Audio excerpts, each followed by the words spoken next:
السلام عليكم ورحمة الله تعالى وبركاته، والصلاة والسلام على رسول الله. نتمنى ان شاء الله هذا الفيديو يلقاكم بصحة جيدة، وان شاء الله غادي نشارك معكم الزبدة البلدية بطريقة سهلة بزاف.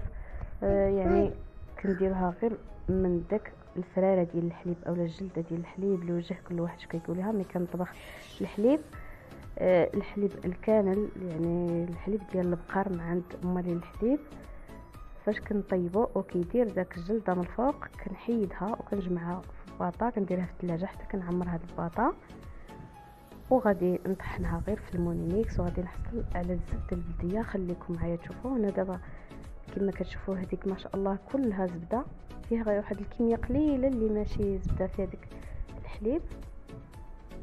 غادي نكبها في المونيميكس وغادي نزيد عليها الماء حيت ثقيله كما كتشوفوا.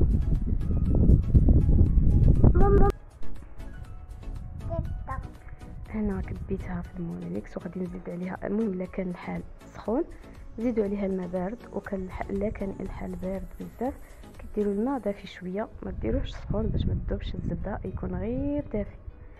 دابا انا راه درت ليها الماء بارد حيت الحال سخون. غادي نطحنها، جاتني كميه كبيره بزاف، غادي نقسمها على جوج باش تطحن مزيان، باش كتنخض داك الزبده دغيا كتنخض في المونيميكس، ما كتكملش دقيقه حتى كتكون خرجت الزبده. هنا مازال كنزيد الماء حيت كنشوفها ثقيله بزاف، ما غاديش تخرج لي الزبده، كنزيدها الماء باش تعزل الزبده على داك الحليب.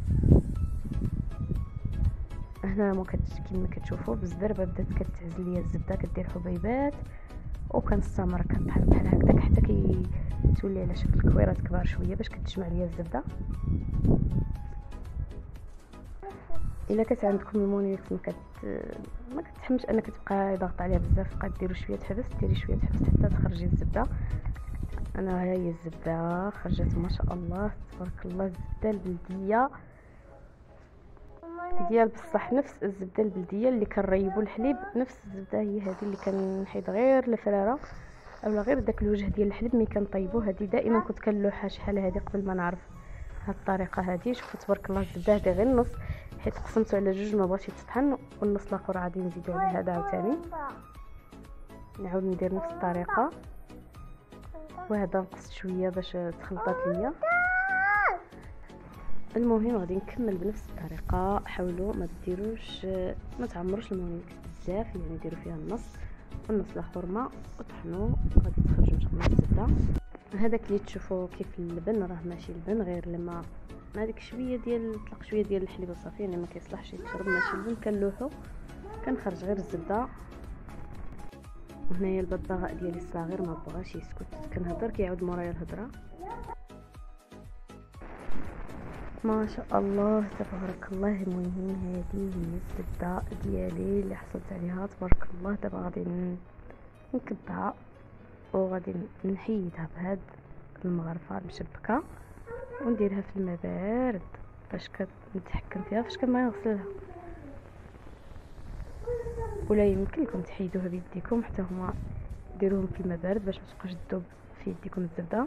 غادي نحيدها بهذه الطريقه اللي شفتوا. غادي نغسلها مزيان ونعاود نغسلها باش ما يبقاش فيها الحليب نهائيا، باش كتكون الزبده زوينه وطريه وما فيهاش النسمه ديال الحليب. ما شاء الله الزبده البلديه نفس الزبده البلديه اللي كنريبوا الحليب، نفس الزبده اللي جبت دابا انايا، نفس المذاق. وهذه سهله بزاف، وكنتمنى يعجبكم الفيديو ديالي، وشكرا لكم بزاف. المهم هذه هي الكميه غادي نديرها في هذا الباطا كما شفتوا الكميه اللي حطيت عليها تبارك الله، تقريبا نص كيلو ديال الزبده.